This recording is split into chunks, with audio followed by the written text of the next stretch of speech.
Hörmətli izləyicilər, mən Kamil Qasımov bloger olaraq Gəncə şəhəri Şaçmay Xətai 63 ünvanına gəlmişəm. Hal-hazırda hava şəraiti küləkli olduğuna görə 2 dənə maşına zərər vurulubdur.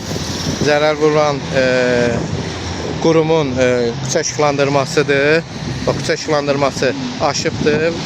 Düz vətəndaşların maşınına xeyli ziyan vurulubdur. Mən dəfələrcə küçə işıqlandırmasına müraciət edirəm ki, bax, açıq elektrik xəttləri qalır və bunun küçə işıqlandırması bərpa olunarkən, yəni bunu demək olar ki, tam şəkildə bərpa eləmirlər. Boş saxlanılır, salamlar. Boş saxlanılır. Bu da vətəndaşlara ziyan vurur. Görürsünüz, küçə işıqlandırması aşıb, 2 dənə maşına ziyan vurulur.